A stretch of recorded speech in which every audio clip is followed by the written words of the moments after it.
விஜயை சுத்தி இருக்கிறவங்க பாஜக கூட போக கூடாதுன்னு விஜய் பிரெயின் வாஷ் பண்றாங்களா? ஜான் ஆரோக்கியசாமியும் ஆதவ அர்ஜுனாவும் பிஜேபி வேண்டாம், நீங்க தான் முதலமைச்சர்னு அவர் தூண்டி விடுறாங்க.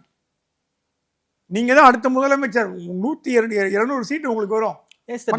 ஏன் ரியாலிட்டியே தெரியாம விஜய் இருக்காரு? ரியாலிட்டி ஏன்னா விஜய் அவர் நேச்சர் அந்த மாதிரிங்க.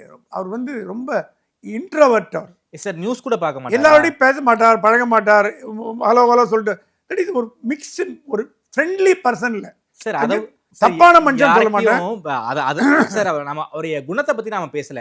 அவர் ஒரு இன்ட்ரோவர்ட் நாம கேள்விப்படுறோம். டிவி கூட பார்க்க மாட்டாரா? ஏதாவது ஒரு நியூஸ் சேனல்ல என்ன நடக்குதுன்னு தெரிஞ்சிருந்தா கூட அவருக்கு கிரவுண்ட் ரியாலிட்டி விஜய்க்கு தெரிஞ்சிருக்குமே சார். அது கூட பார்க்க மாட்டாரா? இதே கேள்வி ஸ்டாலினை கேட்டாங்க. ரியாலிட்டி தெரியல, டிவி பார்க்க மாட்டாரா, பேப்பர் படிக்க மாட்டாரா? அவங்க சுற்றி இருக்கிறவங்க இதெல்லாம் அவர்கிட்ட மறைச்சி வைக்கிறாங்க, டிவி பேப்பர்லாம் அவர் தெரியக்கூடாதுங்கிறதுக்கும். அதே மாதிரி விஜய்க்கும் பண்ணியிருக்கலாமே. டிவிலாம் பார்க்காதீங்க சார், நீங்கள் கன்ஃபியூஸ் ஆகிடுவீங்க. ஆதவர்ஜி நான் சொல்கிறது தான் அங்கே பேச வாக்கா இருக்கு. ஓகே, புஷி ஆனந்தே 2-3 பேர்ட்ட சொல்லி வருத்தப்பட்டாராம்.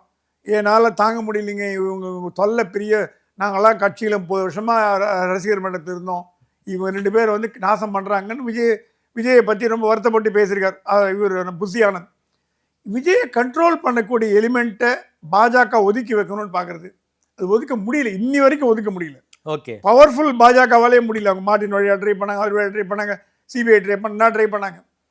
இந்த வாட்டி விஜயிடம் இவங்க 2 பேரை பற்றி டொசையர் எடுத்து போட்டாங்க.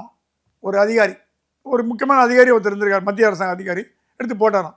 என்னென்ன வேலை பண்ணுறாங்க 2 பேர் பாருங்கள். இவர் மதமாற்றம் பண்ணுறாரு, அவர் வேறு மாதிரி வேலைலாம் பண்ணுறாரு, சொல்லக்கூடாது. இந்த மாதிரி வேலையெல்லாம் பண்ணுறவங்கள எப்படி கூட வச்சுருக்கீங்க? நல்ல ஆளாக உங்களுக்கு இல்லையா? இதெல்லாம் ரிப்போர்ட்ஸ் எல்லாம் இன்டெலிஜென்ஸ் ரிப்போர்ட் வந்திருக்கு அவங்களை பற்றி. நாங்கள் நடவடிக்கை எடுத்தால் உங்கள் கட்சி பேர் கெட்டு போயிடும். அதையும் சொல்லிட்டாங்க, உங்கள் மேலே எடுக்க மாட்டோம்.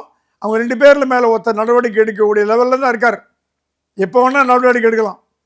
எடுத்துட்டோன்னா உங்கள் கட்சி பேர் ரிப்பேர் ஆகிடும், இருக்கிற ஓட்டு காலி ஆகிடும். ஆல்ரெடி ரிப்பேர் ஆகிட்டு வந்துட்டு இருக்கு கொஞ்ச நாளாக வேறு காரணங்கள்னால.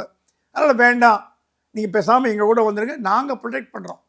அது இல்லாமல் எந்த மாநில தேர்தல்லையும் திமுகவோ அதிமுகவோ ஒரு தேசிய கட்சி துணை இல்லாமல் போட்டி போடாது. காங்கிரஸ் அதிமுக இருந்தது, இப்போ காங்கிரஸ் திமுக இருக்குது, பிஜேபி அதிமுக இருக்குது. ஏதோ ஒன்று தொட்டுக்கு ஒரு ஊருகா மாதிரி வச்சுக்கோம், 10 சீட்டு 20 சீட்டு கொடுத்து. ஏன்னா நாளைக்கு மத்திய அரசாங்கம் ஆட்சியில் வந்தால் ஒன்று நீங்கள் எல்லாரையும் பகிச்சுட்டு என்ன பண்ண போகிறீங்க அப்படின்னு ஒரு குழந்தைக்கு சொல்கிற மாதிரி விஜய்க்கு எடுத்து சொல்லியிருக்காங்க.